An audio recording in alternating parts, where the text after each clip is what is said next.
Thank you all for being here today. It's an absolutely gorgeous, a little bit sticky day here in Columbus, but certainly happy that you all decided to spend this time with us. My name is Kelly Fuller. I'm the Senior Vice President of the Columbus Chamber of Commerce Foundation, and we're really excited about this conversation this morning. We're going to be talking about um, opening doors and the opportunities for individuals who are coming through recovery and reentry. Before we get started on that conversation, though, I would like to thank our sponsors, GBQ, WGU of Ohio, Medical Mutual, Sedgwick, Jobs Ohio, Acclache, and all of our investor partners. Your support is invaluable as we have these important conversations. Now it's my pleasure to welcome Allison Bell, Regional Vice President with WGU Ohio.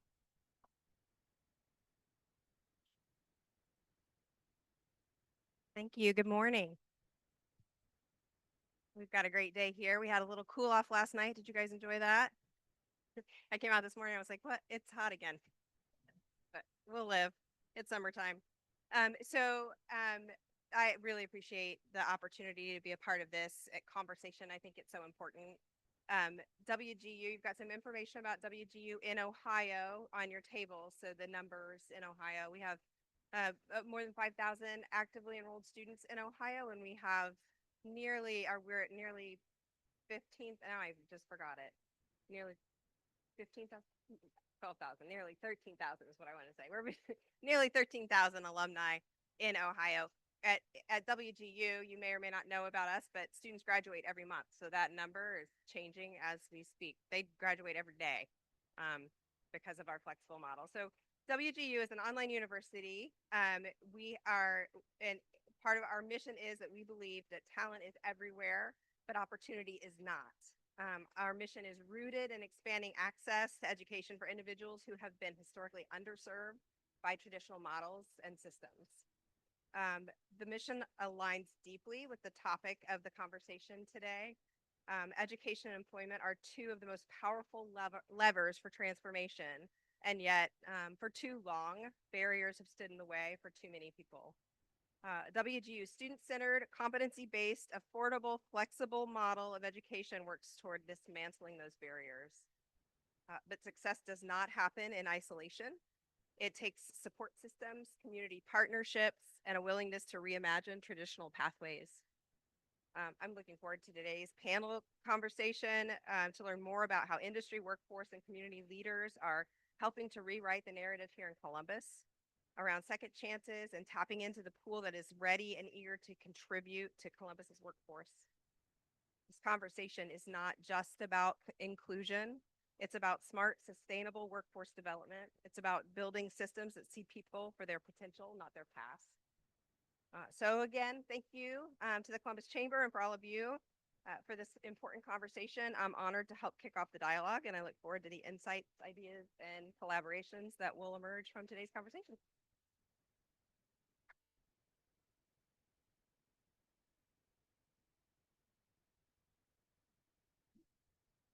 I'd also now like to introduce Sarah Robertson, partner at GBQ. Thank you, Kelly. I just want to give everybody a quick welcome to GBQ. Again, my name's Sarah. I'm a partner here at the firm. I'm also a board member at the Columbus Chamber, so I'm duly excited to have everybody here this morning. For those of you who are unfamiliar, if you're a first-time attendee, you're sitting in GBQ's worldwide headquarters. We're a tax accounting and consulting firm headquartered right here in Columbus, Ohio. We have about 350 employees spread around the state, and we've been in business for over 70 years. So I have the pleasure of kicking off the panel. Today we have an insightful discussion that will explore an often overlooked but highly capable talent pool, individuals transitioning from substance use treatment programs and/or incarceration. Our panelists will shed light on the realities, opportunities, and best practices for integrating these motivated individuals into your workforce. They will discuss the skills, training, and support systems that make these candidates valuable assets to businesses committed to growth, resilience, and community impact. I'd like to pass it back to Kelly Fuller to begin our program and introduce the panel.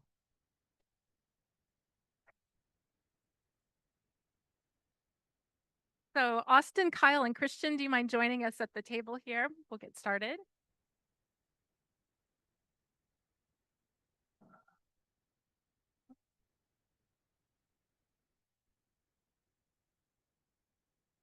I think that most of us, if not all of us in the room, have probably experienced either ourselves or someone in our family and our network, our neighbors at our job, who is maybe battling a substance use disorder. So, in fact, as before we get started, a recent study from the Recovery Research Institute found that 22.3 million Americans, which is more than 9% of adults, are living in recovery from a substance use disorder. About 13.3 million workers report that they are in recovery or have recovered from a past or present substance use problem, according to the CDC. So we know that we have people in our workforce, in our families, in our communities that are working through their substance use disorders. So as we go through this conversation, if you've been here before or if you haven't, we try to make this as informal and as accessible as possible. We do have opportunity at the end for Q&A or comments about what you've heard or what you'd like to see more of.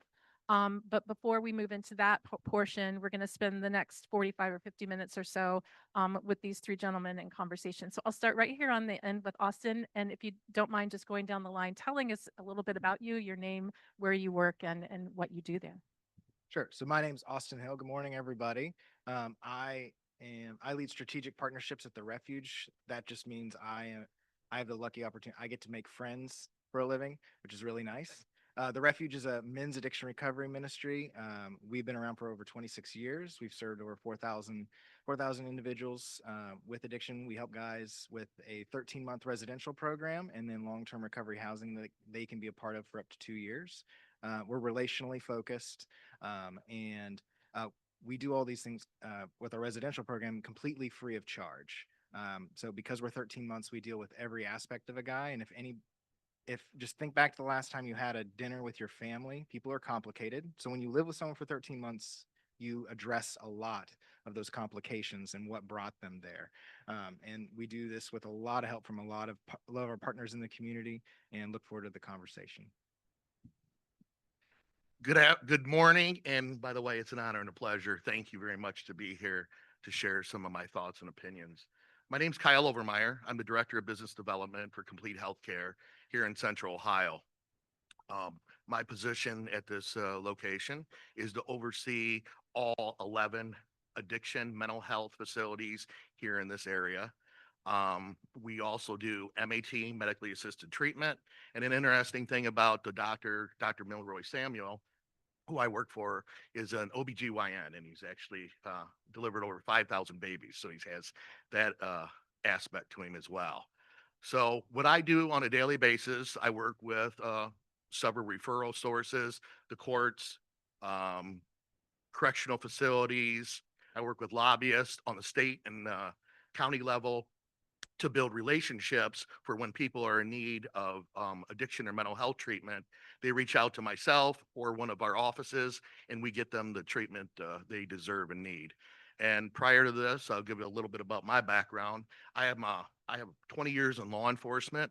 I'm the former elected sheriff of Sandusky County. I was elected at 34 years old, youngest in the sheriff state of Ohio. During that time of running for reelection, I was diagnosed with arthritis. I was then diagnosed with arthritis, then prescribed opiates, and also I then got involved with some traumatic events that triggered my addiction and found myself serving 4 years in prison. And from that point, about a little over 5 years ago, I found myself homeless and struggling to make ends meet. And here I am today, 5 years later, for reasons why somebody actually believed into me to give me an opportunity to start over again. So I'm looking forward to this, and thank you guys for coming this morning.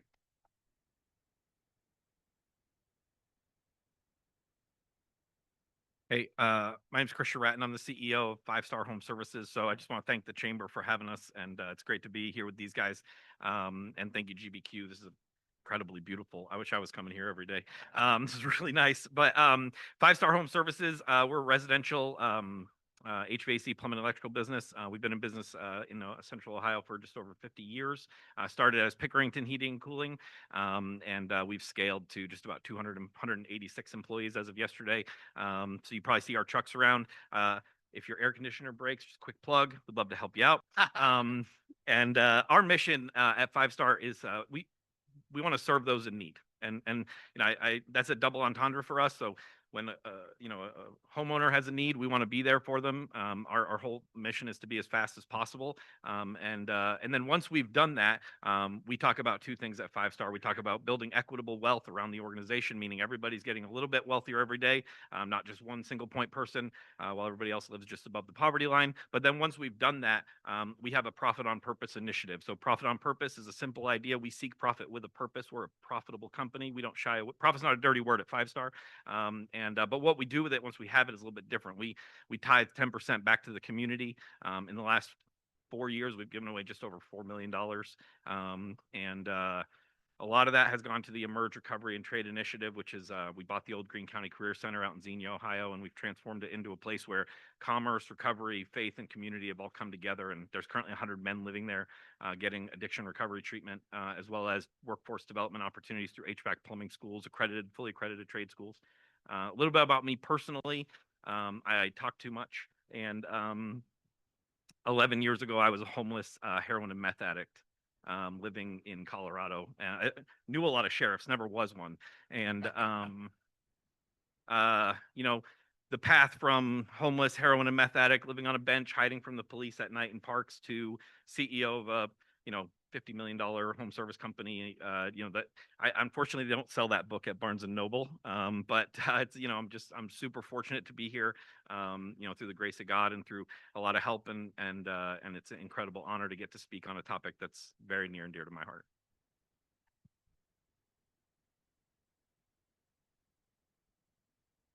Well, thank you, all three of you, for sharing. Before we go into the prepared questions, you mentioned something just a second ago, Christian, that I'd like to dive a little bit more deeply into. You were talking about the facility in Greenville, Greene County. Greene County. So talk to us a little bit more about how that came about, because that's a really kind of intriguing concept of you're helping people get a skill, the workforce development side of it, like the whole person treatment. So like Five Star, nothing we really do is ever planned. It's just kind of like things just happen. So like we didn't plan to be a second chance employer.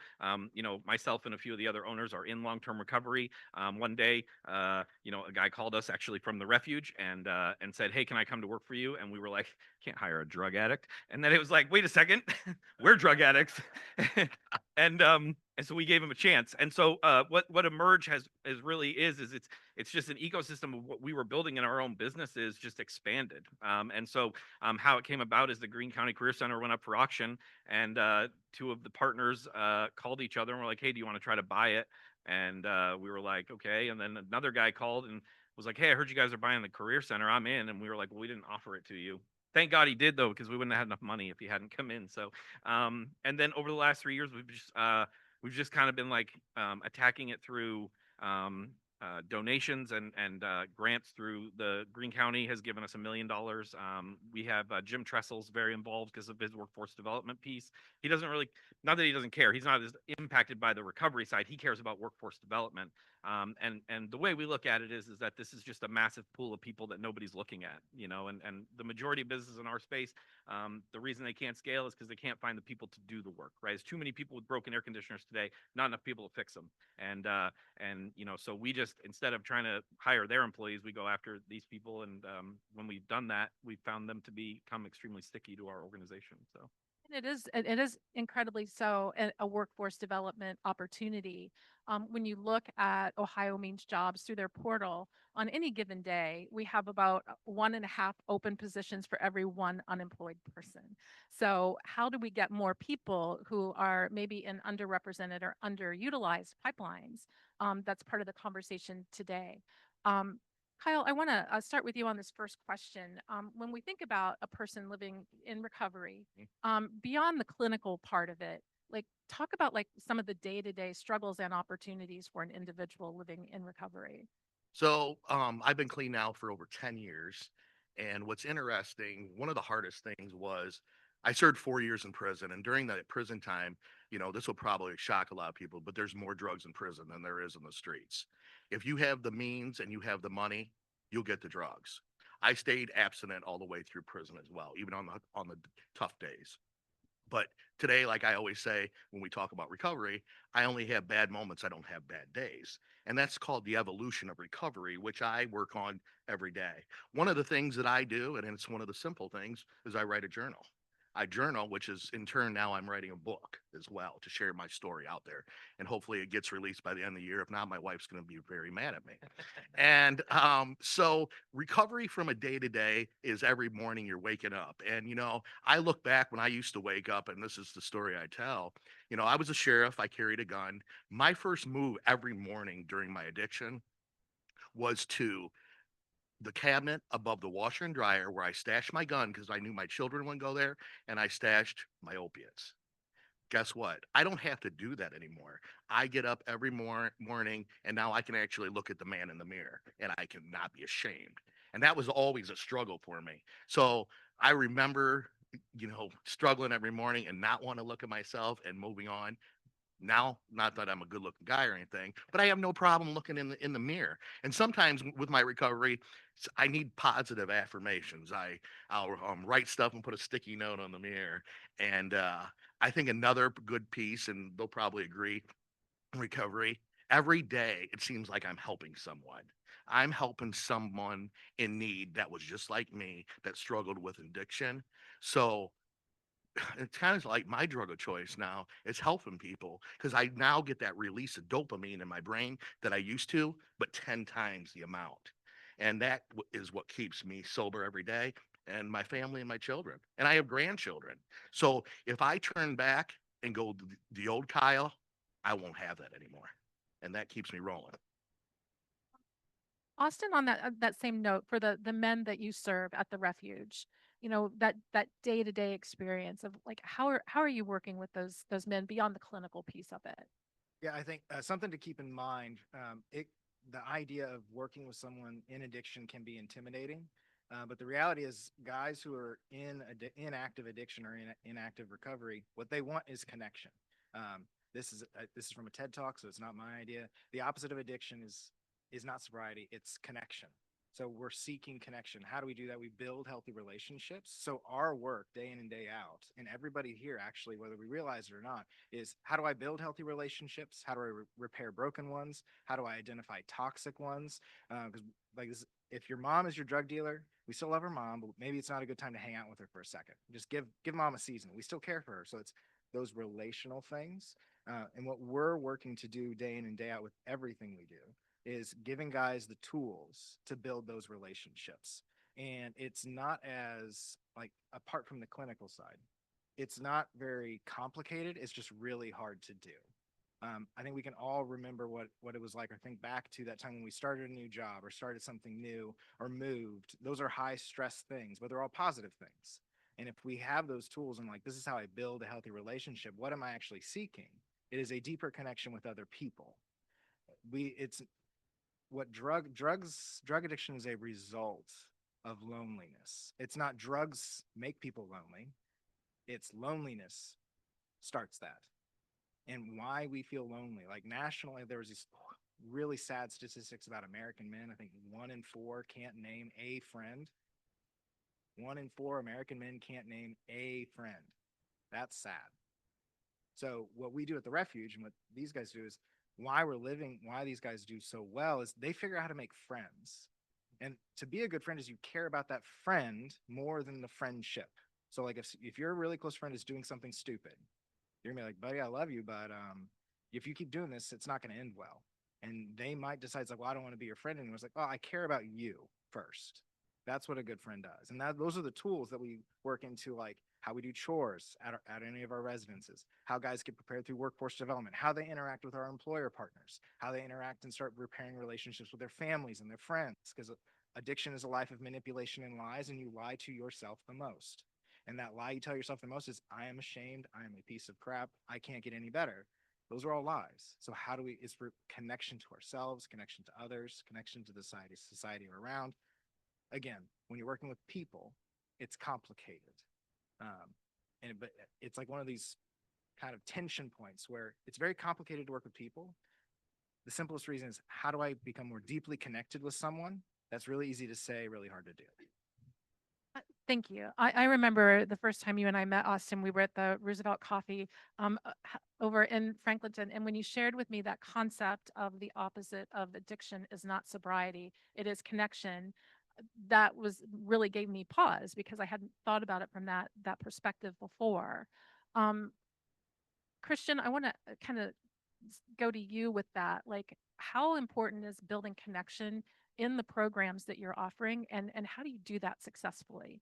Yeah, I think so first I want to make sure like I don't think any of us are suggesting you should like run out and like find somebody who's like 2 weeks free of drugs and alcohol and like bring them into the organization. Like I think there is certainly a time and a need for treatment modalities. And I think a lot of that is as they're coming through those programs, they're getting the life skills and the things that they need to become better employees. I think what we're figuring out is the traditional modalities are there to serve kind of that early term, and we need to figure out how do we serve these people in that mid and long term recovery cycle, which is where I think employers can be more involved. And I think what we talked about as we were kind of preparing for this was we're not asking. I don't think we're asking. We don't do anything necessarily special for our second chance employees. It's just we try to be really intentional with all of our employees about communication, about understanding what's going on in their lives, about having a personal relationship with them, because that's what you have to do in 2025 to retain great people. Is you can't just bring them in and expect them to punch a clock and leave at 4 and that's it. Like and we joke that if you don't think you're a second chance employer, it's probably just because you're not asking anybody anything. Like the statistics you just shared, like if you have more than 25 people in your business, either somebody's going home and finding a 12-step meeting or some modality that they're dealing with, or they're going home and trying not to pick up that bottle or trying not to pick up that drug of choice. And if you don't know about it, it's probably just because you aren't asking that question. And so I probably didn't answer your question, but I think that's a really good point because it kind of segues into the next question, which is as employers, we have this incredible opportunity and responsibility with the people that work with us and for us. And as an employer, Kyle, talk a little bit more about, beyond what Christian just said about we want to make sure all of our employees are feeling like they can communicate and that they have not just people that are coming through recovery or substance use disorder, but what are some things specifically that we need to be mindful of to make sure that someone feels like they at least have a friend or an associate or a person, a champion at work? Because if American men can't name, a friend, that's alarming. So is there an opportunity in the workplace to change that? I feel there is, and we all probably know communication is the key to success in relationships, marriages, businesses. And I think always extending that extra hello, getting to know a person's name and about their family, their backgrounds, that creates not only a relationship, but you continue to nurture it for it to grow, and then you feel welcome and wanted. And that's what, like you say, we were talking about the loneliness. You can feel lonely even in a workplace, even if you're working around 50 people.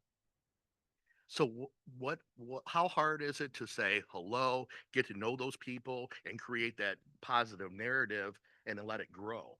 I mean, I make it a point and all the time when I go into even just convenience stores to get to know people, ask how their day's going. I mean, the little things in life are the greatest things. They're simple, and guess what? They don't cost a dime. And that's what usually people are worried about is money in the workplace. What's a hello or getting to speak and have conversation with somebody?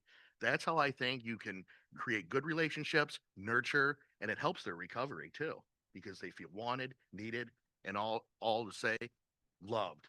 Because that's another thing addicts struggle with, loving themselves. And if you can't love yourself, you're not going to be good to anybody else. You can't love anybody. And all those things that you mentioned, the hellos, the how are you doing, the just checking in, those are points of connection. And again, if we go back to, Austin's point about, connectivity, that connection piece being the opposite of addiction. Yeah, and if I can add, I think as employer, we have excellent employer partners at the Refuge, and actually one of our employer partners, this CEO, Brad Thompson of Thompson's Concrete, they do all the poured foundational walls for like MI Homes and Pulte Homes. Like I didn't realize how big it was, and then I start seeing their trucks around downtown building buildings. So and they're not just they do big stuff. And I think as a business, so my brothers and have a small business, and they employ guys are second chances, just like because if you employ someone, you're going to employ someone who has an issue. Um, Being a place that is welcoming to second chance doesn't mean you're like weak on expectations or responsibilities. One of the best things you can do to someone who's struggling is treat them like especially men and women, like treat a man like a man, expect him to act like a man, show up on time, do what you say that you're going to do, and then there's consequences if you don't do it. There's nothing more dehumanizing than saying it's like, hey, I want you to be there at 9, you show up at 10, you're like, oh, it's okay. Like it's just like what, your time doesn't matter as much. So like expect them to act like the way that you expect yourself to act. It's not a weakening of your structure by being an intentionally relational place. It actually is more challenging. And I would challenge anybody who says like who's like that strong, like we have to, because businesses, like, you're in business to make money. You have to meet certain expectations. So your employees have certain goals that they have to meet. This is nobody here is saying, um, in order to be a better place for guys to come in after prison or come in after when they're in active recovery means we're going to have to be a little bit more lax and lenient on things. No, just be very clear and consistent on what we expect of people, because that's what I want. I mean, having a clear communication about what's expected of me, that's what employers need to do. So this isn't a barrier for any employer. It's just saying like this is the expectation, and if you don't meet it, this is the consequence. But there has to be communication there.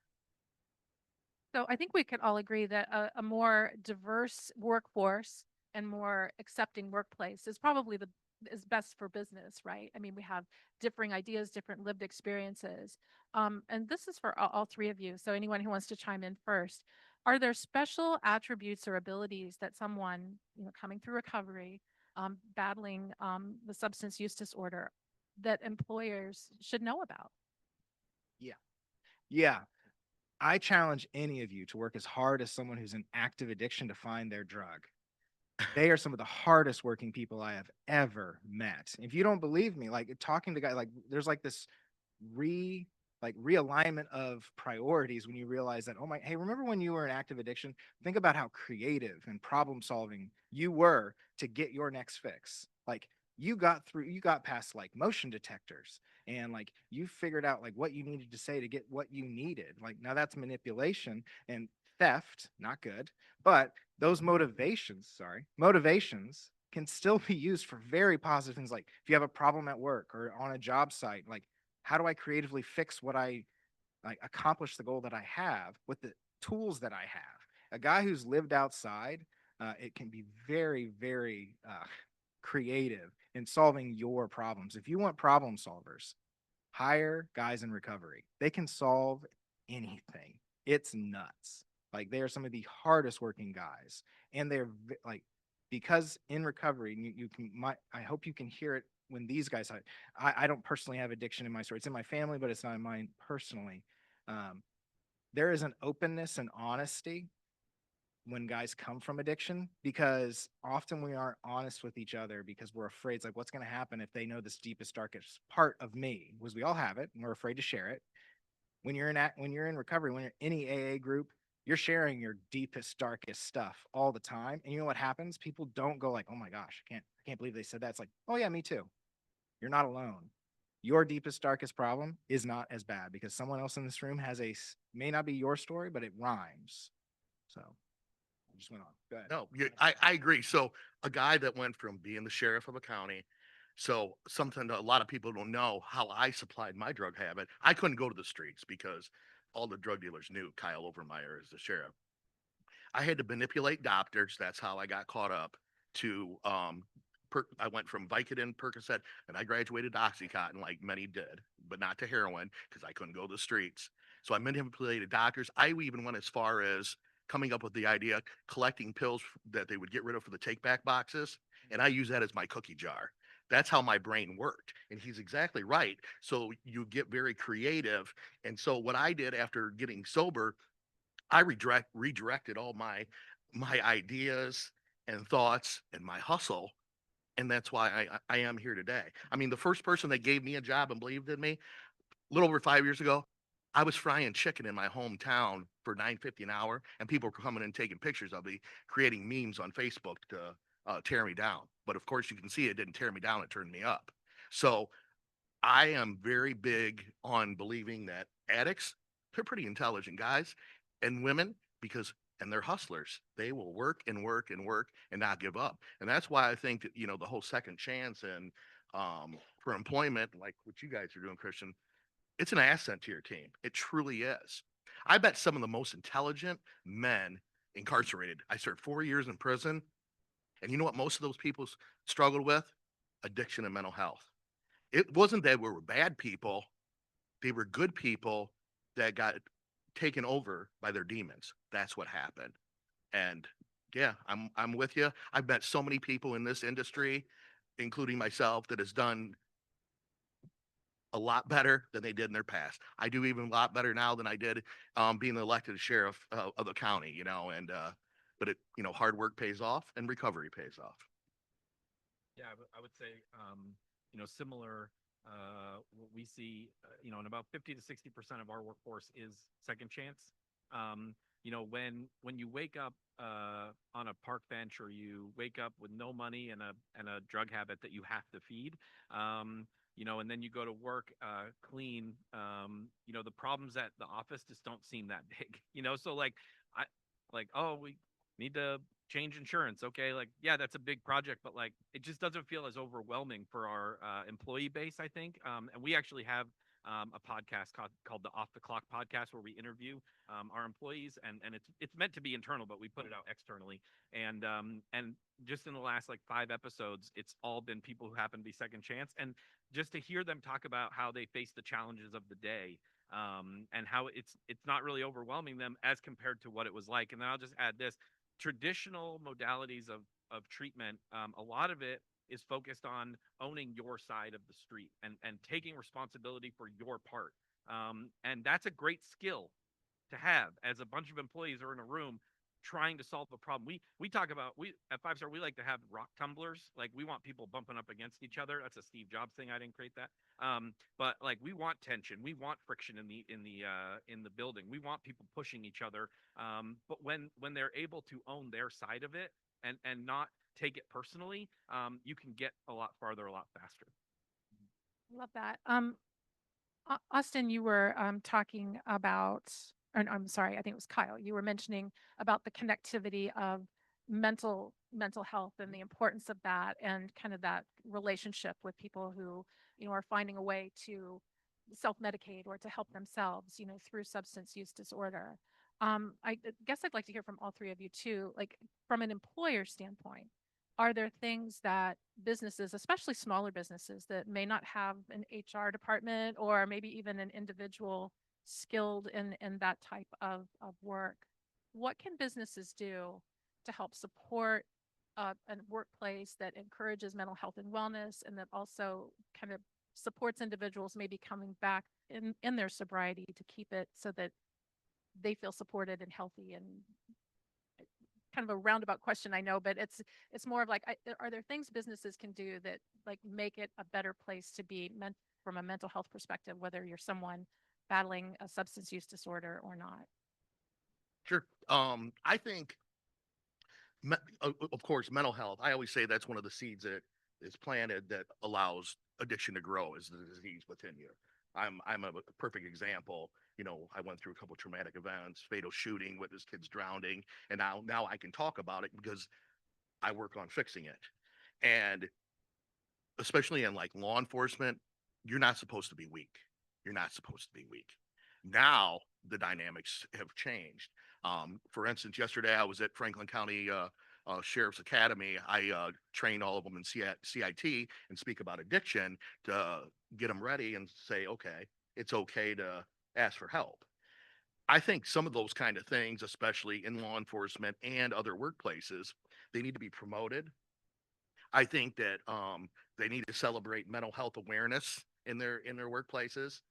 Also, have open door policies and make it okay to be vulnerable, to ask for help and promote it. Um, I was one, I was too strong because I was a sheriff. I carried a gun. I shouldn't ask for help. But where it's promoted, it'll be welcome too, you know? And I just think it should be one of those things that are kind of warm and fuzzy. It's okay to talk about it, promote it, and even have come on, sometimes have speakers come in and talk about mental health, addiction, family troubles, things like that. Some of my ideas.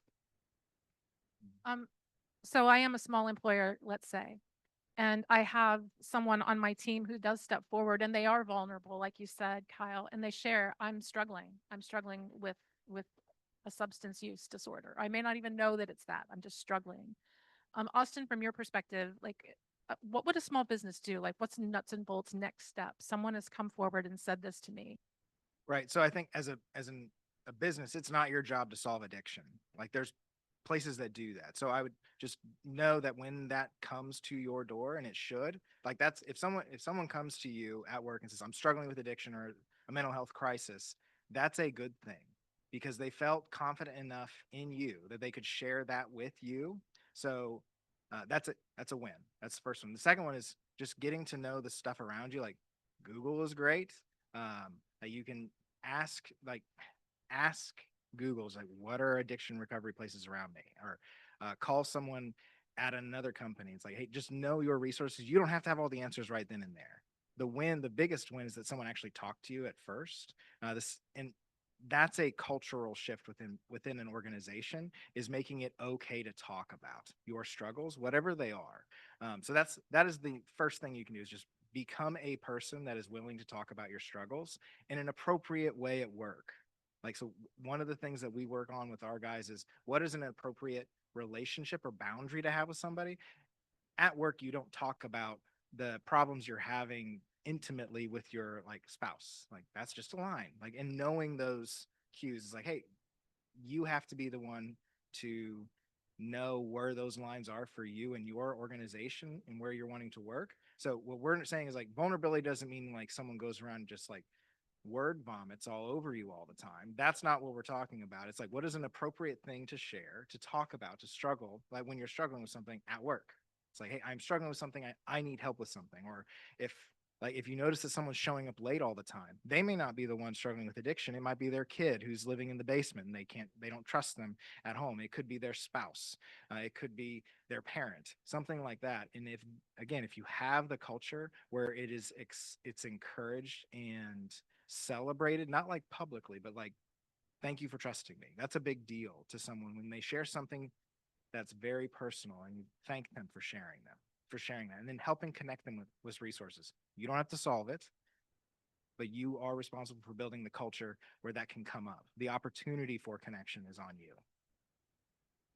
Christian or Kyle, do you have anything to I add was there? just gonna say, like,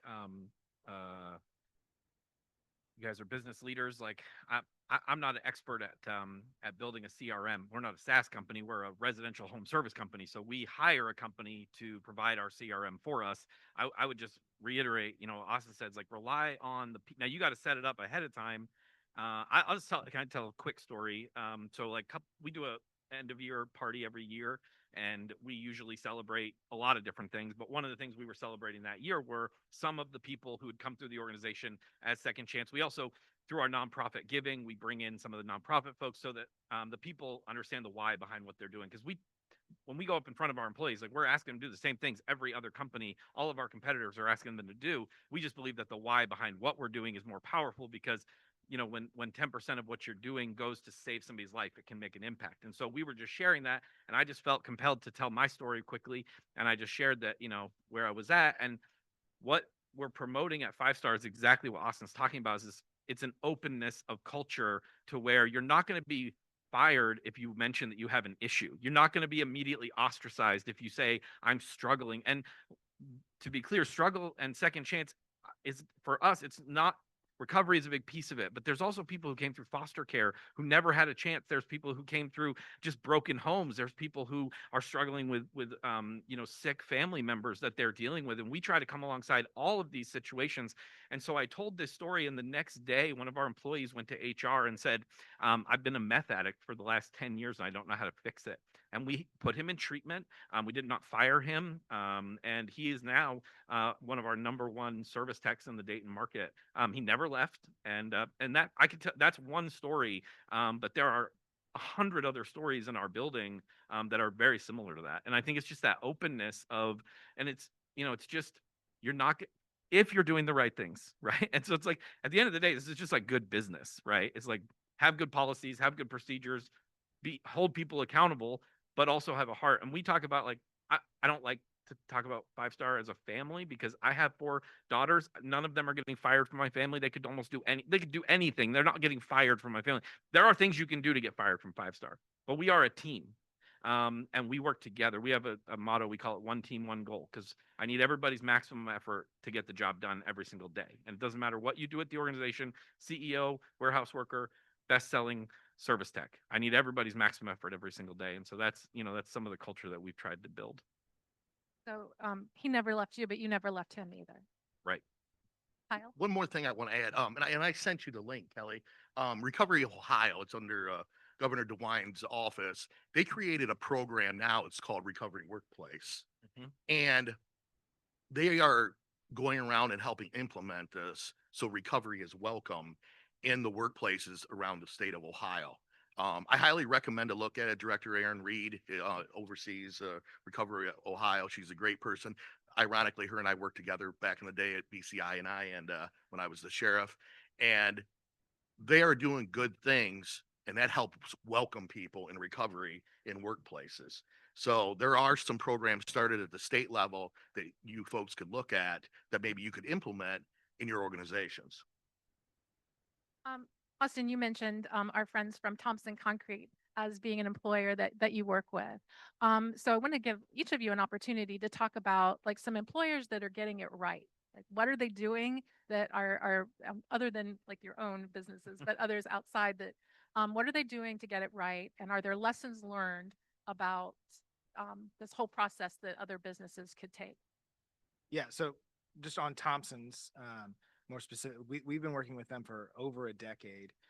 It is having alignment with what the cause is. So they believe in our cause. They need workers, and we have guys who really want to work. So it's a win-win. It's not about like giving. Thompson's has never come to us and be like, hey, we're gonna have to give in on our principles so you guys can work with us. It's having strong principles as a business and then following along with them.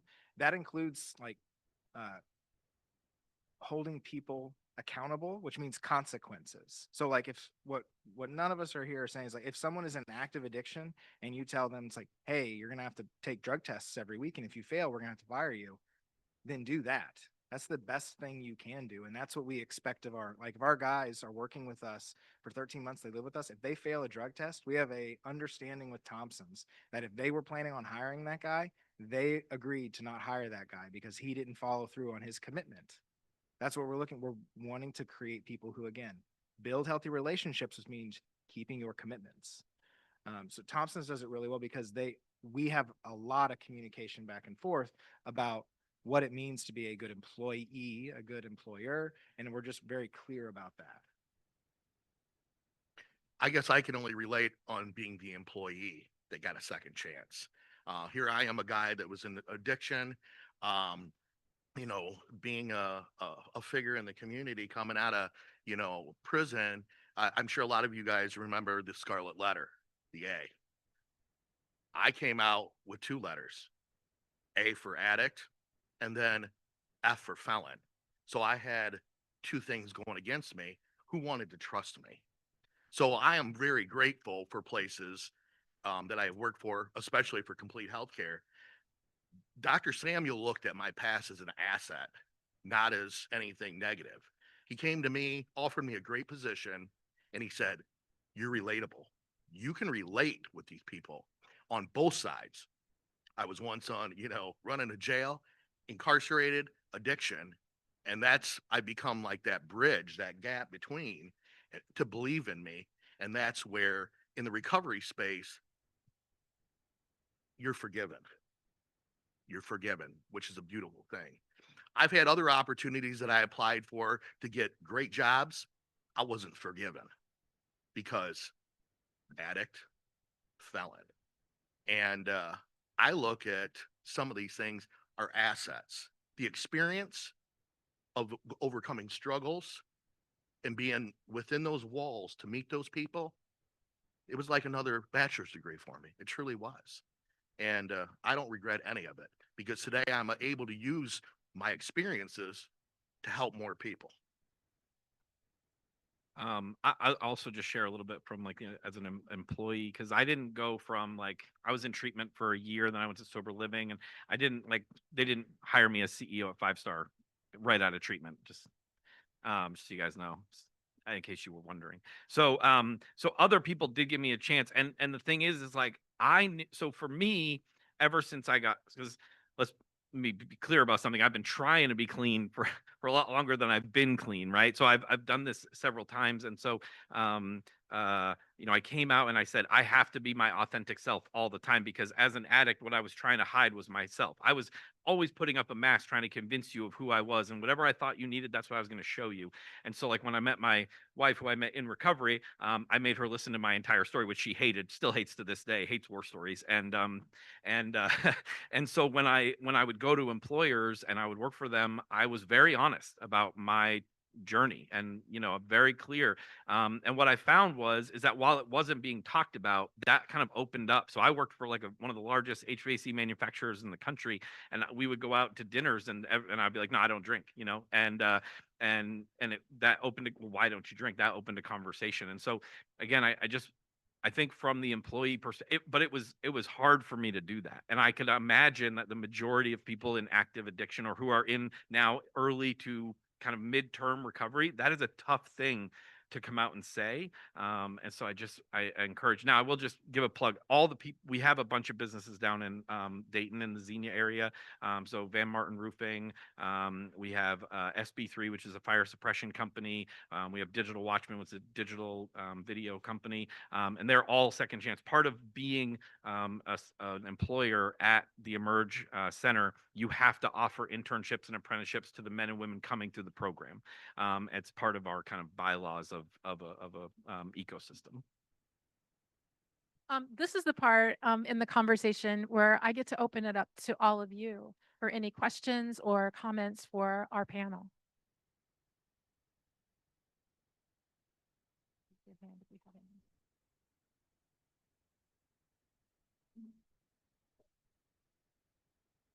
As a small business, where's the best place to find potential people to hire? The refuge is a great place to find a whole bunch of guys.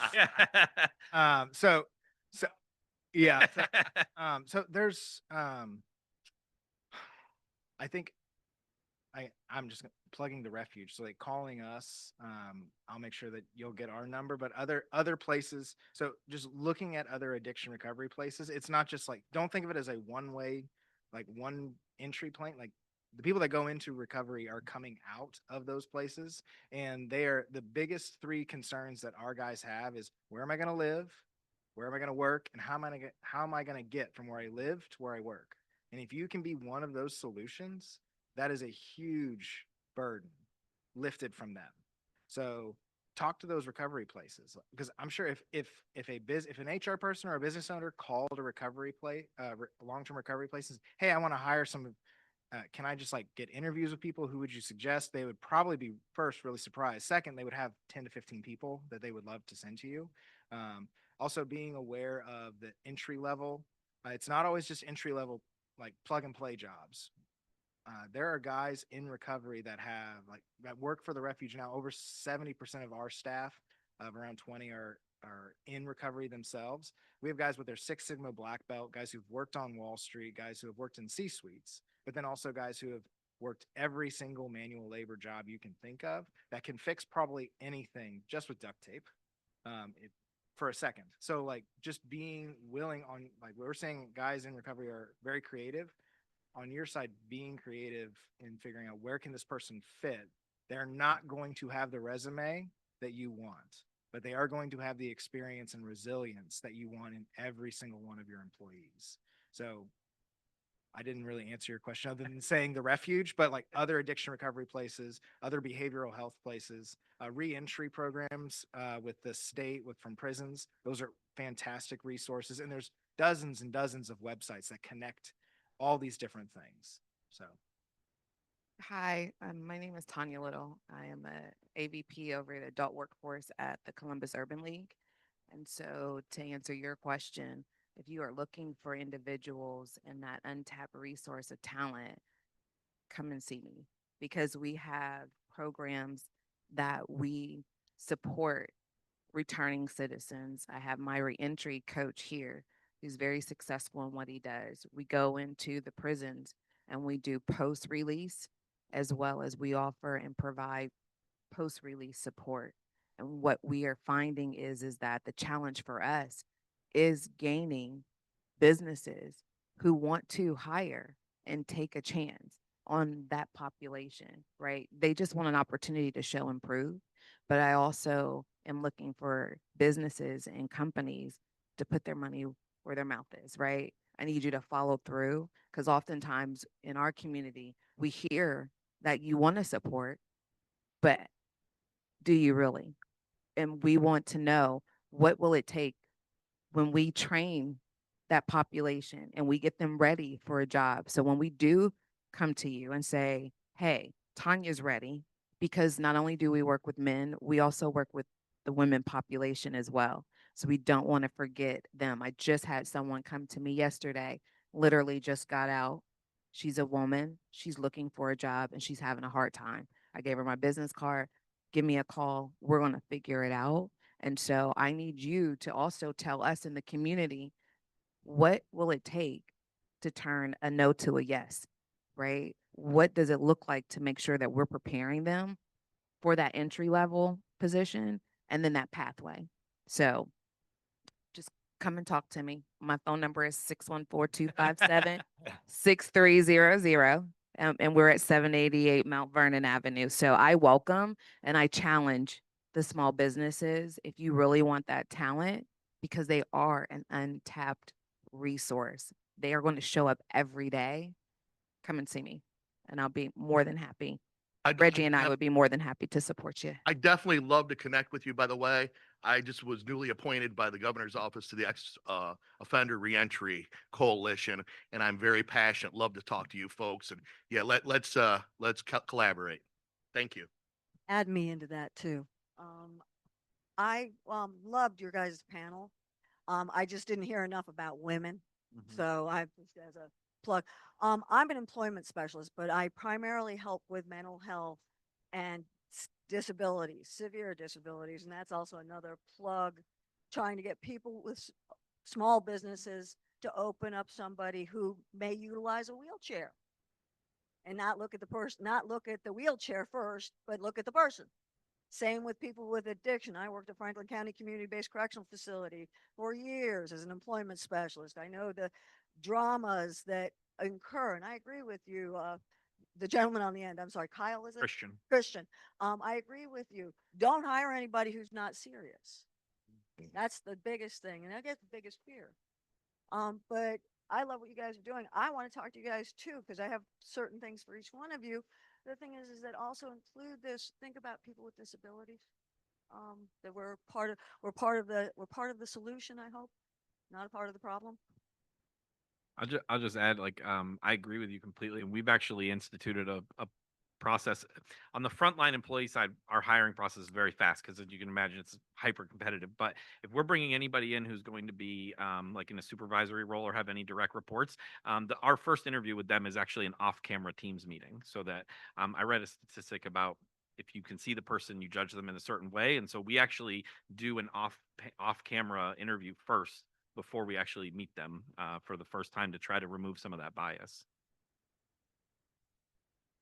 So I'm going to ask this question, and I apologize. I don't mean for it to sound political. Just everything for some reason right now sounds political.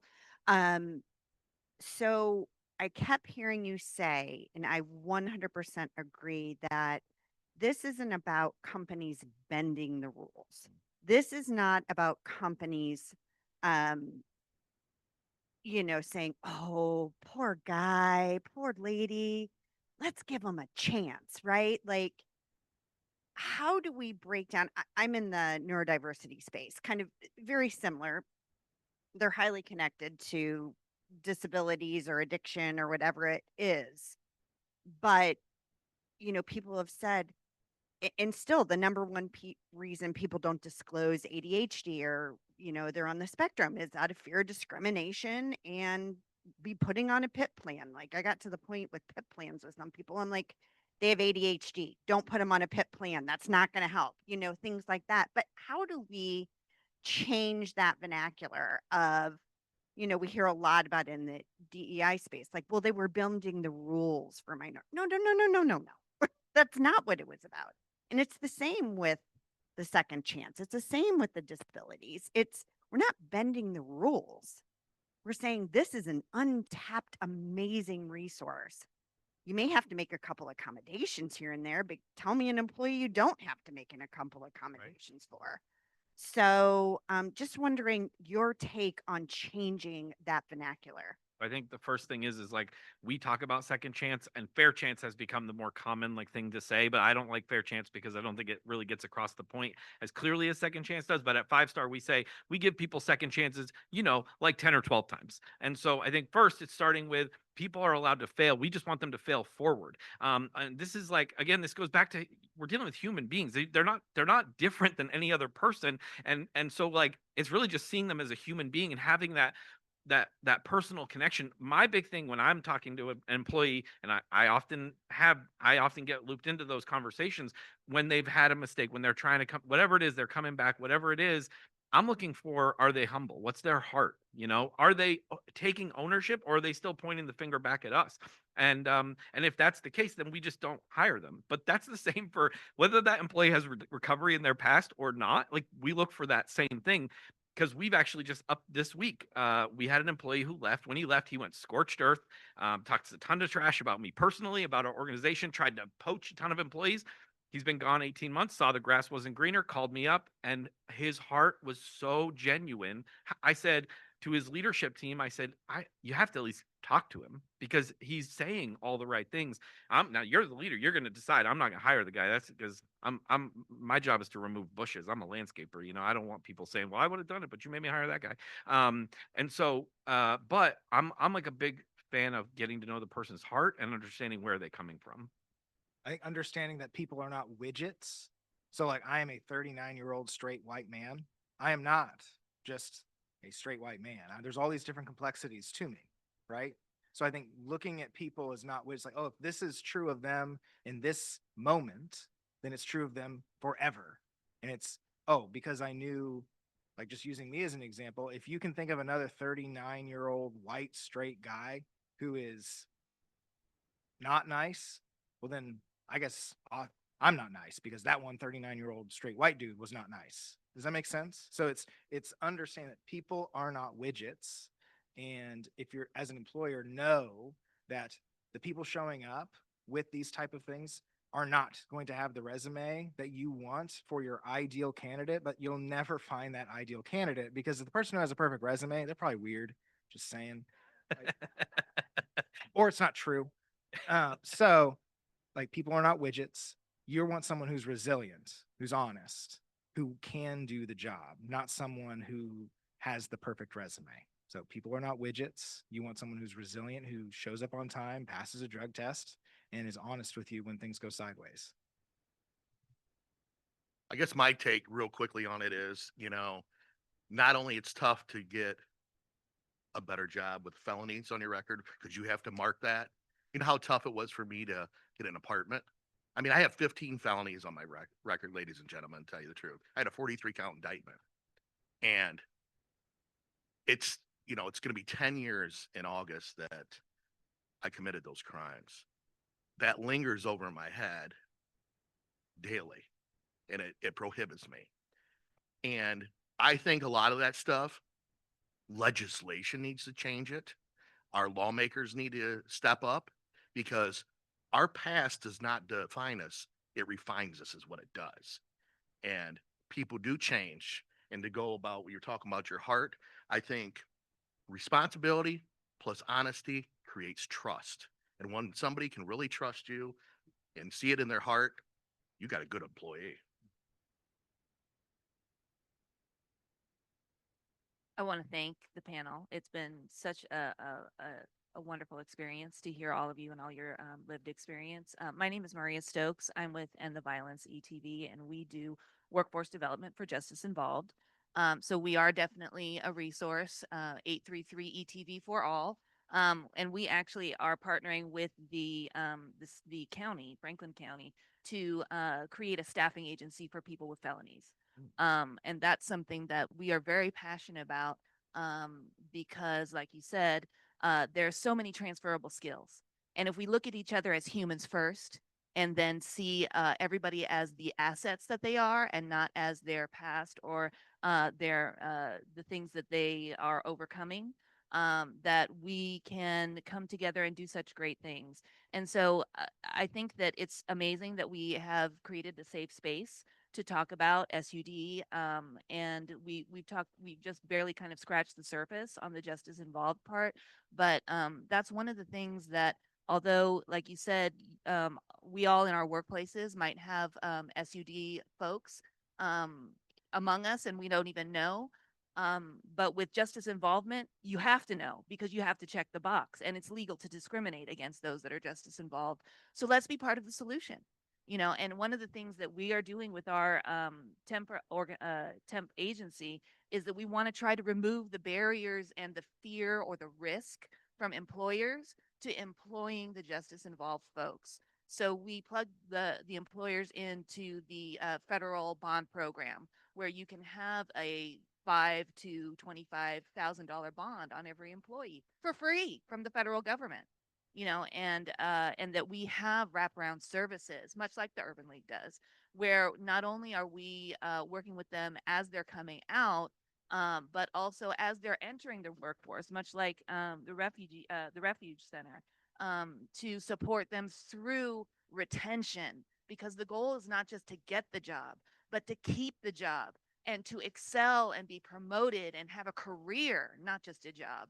So I think everybody, I'd love to connect with everyone. And so thank you so much.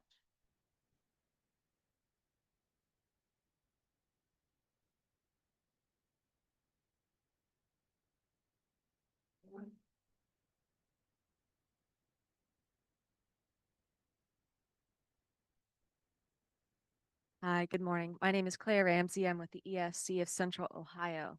And I do appreciate Austin, Christian, Kyle for your insight and your vulnerability. Thank you for sharing about your professional and personal experiences and how that's gotten you to where you are. I'm going to ask my question because I'm hoping it will connect with everyone in this room, regardless of industry. But I also want to bring up 4 points that what you all discussed had rolling around in my mind. One is the Purdue Pharma $1 billion opioid settlement that is going to be spread across US states and how that's going to be used. That just came out last week. So I don't know how that's affecting your businesses or if we'll see that impact here, but that's on my mind. I'm thinking about Kyle, you mentioned the OBGYN, and I have colleagues that are just finished their 12th year in their classroom. If I were still in the classroom, that's where I would be. They're seeing more and more opioid addicted babies and how that's going to come into our teens, into our adults, into our workers. Thinking about opportunities for authentic connection in the age of the Chat GPT bestie for our middle school, high school kids. And your comment, Austin, about connection being key, right? So, and then the justice involved youth opportunities. But my question for you is, how do your experiences shape your conversations with the youth in your life? So I have 3 teenage daughters, and I cry the most at home. So I would say, like, I've been at the refuge for over 8 years. 7 of those years was in programming. So I literally did that. We sit in circles with a group of men talking about our feelings. Like, we did that stuff. And then I went home to a bunch of girls talking about our feelings. So My experience, personal experience, is realizing that my ability to clearly identify, name, and have self control over my emotions and feelings makes me a better father, makes me a better employee, makes me a better husband.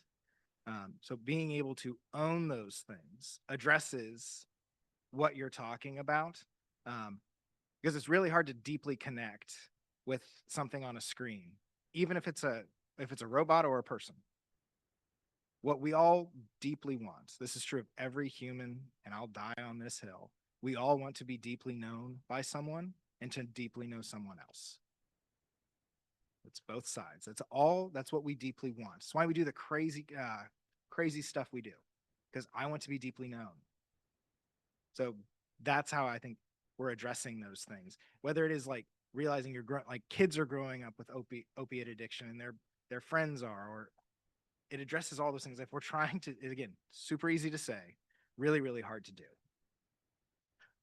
I'll add to that. First of all, I'm a father and a grandfather. Didn't see my children for 4 years. Very tough to open up and be honest and transparent with my children, but I had to if I wanted a relationship with them. So that was one of the hardest things I had to do, but it was one of the greatest because we're all back together again. They love me. I love them. We talk every day. So that was the first one that I used my experience, and it has allowed them to understand the disease of addiction and what their father did. I didn't want them to think, oh my gosh, my dad hit the pinnacle of his career in law enforcement and he became an addict, went to prison, and he blew away in the wind. No, I don't want that to happen, and I'm not going to let it happen. The next thing is I take my story across the country now, and I even speak in schools, organizations. I get on podcasts, and I put out everything out on the table. And at the end, I allow those children to know it's okay to ask for help. And to go back to the crying thing, I believe men cry and boys pout. It's okay to cry. God gave us tears for something, and I cry like a baby. I watch movies, music videos, and my wife be like, "What is up with you?" I said, "It touched my heart, you know." But that's what I do. I love to share because you don't know which person in the room, that one person, you're going to change your life forever. So you know what? It's worth it.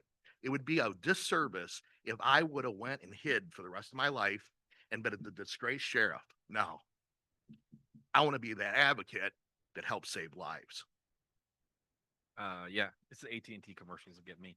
But so also proud girl dad, 27 to 13. I have 4 beautiful daughters and a beautiful wife at home. And so like how I talk about this is very openly. Number one, I'm very open about it. But more than that is like what I talk about with my children is like, so I didn't set out to become the CEO of a company. What I set out to do was serve. The way I stay and keep my addiction away is by honoring at some point something greater than me came into my life and took away something that I couldn't do. I could not solve I had an unsolvable problem and something stepped into my life and took it from me, and now for the rest of my life I honor that. And by doing that, so when I wake up in the morning, I don't go to work at 5 star, I go to work for God. That's just who I am. And so through that work, God's put me at 5 star, and I get to, and I'm so grateful for it. And so what I talk to my children about is I don't care what you do with your life, have a purpose behind it. Like do something and give more than you take. You know, I believe as parents, our number one responsibility is to put out adults who give more to society than they expect back. And I think if we do that, I think it's also really important to recognize that, like, I don't think alcohol is a devil or bad or anything like that. It's just alcohol. People who have a problem with alcohol have, in my opinion, a disease, and they can't control it. It's not up to them. It's not their choice. This isn't about being right, wrong, bad, good. This is just about a thing. We would never get angry at somebody who had cancer. You know, we'd never get angry at somebody who was struggling. My wife has Crohn's disease. Like I don't get mad at her when she has a flare up. You know what I mean? It's just that's just what we deal with. And so I think it's what I talk to my children about, what I talk to other people about is just trying to connect and see people for who they are and where they are, and then like I said, have a purpose beyond just making money and forwarding a career. Good morning, Ray and Yolanda. No, Yolanda and Ray Adams. we came today because we want to support in another area. We own a residential care facility in Pickerington for seniors, and now we're branching out to opening up one for men with mental health, incarceration, and SUD. And so we knew that this was going to be a good meeting for us, and it has exceeded my expectations. I knew if they're looking for work, they're also looking for residential living. So Christian, you kind of started answering my question. What is a good way, like someone with Alzheimer's dementia, I know if they're going to fit in our home or not. On this other side, this is kind of a new venture for us. What are some things that we can look for to know that someone would be a good fit in congregate living in the home that we're starting in Whitehall?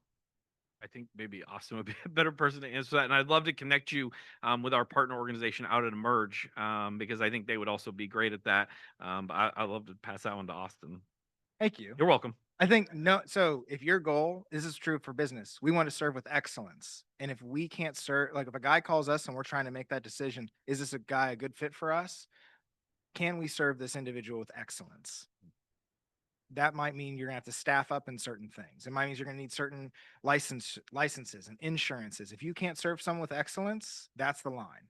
But if you want to so if you have this person that you want to be able to serve, what are the expectations for you to serve him or her with excellence? That's how we make our decisions.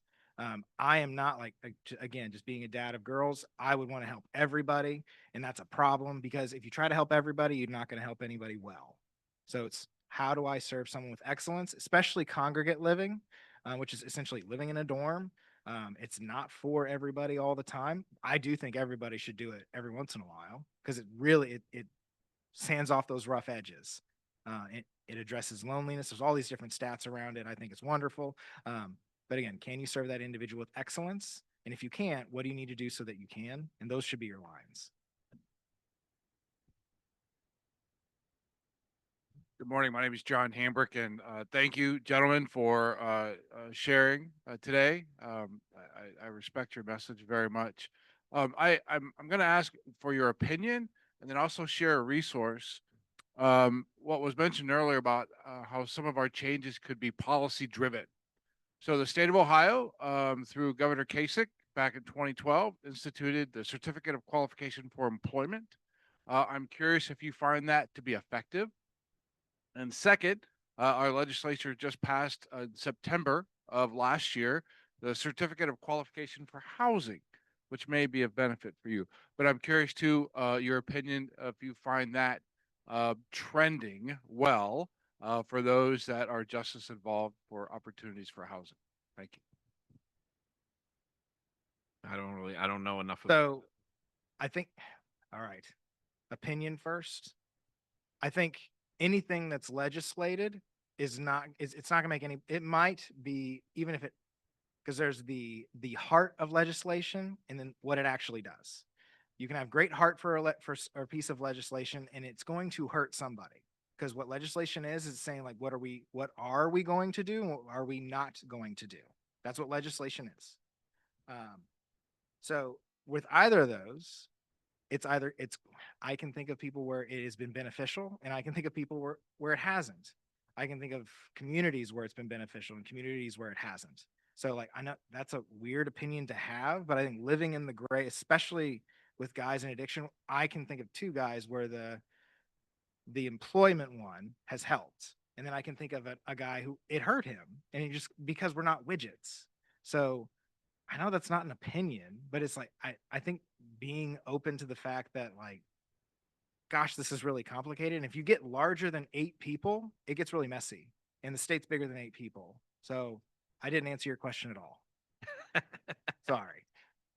I follow some legislation because of my past and I work with lobbyists. Those two I'm not very familiar with, but there is a bill going through right now. And I don't know, I think there's some stumbling blocks on Medicaid. And in Medicaid, you know, as we all well know, it's a state-funded insurance for the lower income.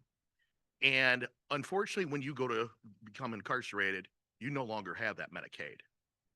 You get out, and guess what? You don't have the Medicaid if you're struggling with substance abuse, mental health, or anything else. And you know what that creates? Unemployment, homelessness, and crime. Those are one of the legislations that I would like to see actually get funded and get taken care of. So guess what? We can help more people. And this would add to this conversation. And you're going to set them up for success. I was one, I struggled. I couldn't get Medicaid because I came out during COVID, April 6, 2020. I mean, it was terrible. And I think legislation is a big thing about what we're talking about today for second chances, reentry, like the folks over there, and addiction and mental health. But it does create that homelessness too. And like it's down at the state level. And I'll tell you what, in my future, I'm not going to hesitate if I have an opportunity to come back and make a change and use my lived experiences to make a difference, not only by helping people, but by helping everybody. Thank you. I'll just add, I don't know enough about that, but I'm thrilled whenever I see workforce development and reentry and recovery being spoken about as like at the government level, because I think we need those kinds of programs. What I would love to see is like some of the money that's currently being earmarked for like workforce development and recovery. I'd love to see those two things combined, because I think it's a huge opportunity. And I will just share like personal experience, but also our experience at Five Star. And just two things that have kind of been like talked about today is like number one, we could make more money than we do, but culture costs a lot of money. And so like we choose to give up 2 to 3% of our net profit so that we can build a culture that we're super proud of. But we're trying to build a great company like Jim Collins talked about. And the second thing is that as employers, I will just share this with you. We see that the recidivism rate goes way down with people in recovery when they have a great job. When they have a great job, something about that, there is no statistic from an anonymous organization like Alcoholics Anonymous, right? Because it's anonymous, so that's hard to get statistics out of them. But from my experience, you're like 5%, maybe.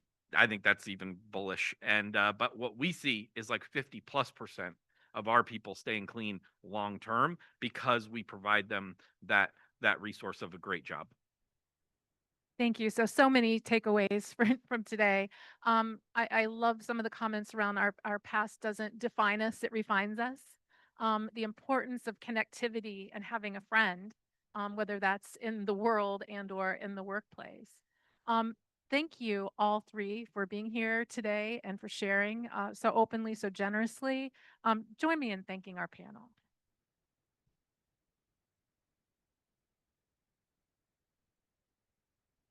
The chamber has a lot more events coming up very soon. You can see them on the screen. We certainly hope that you will join us at one or more of these.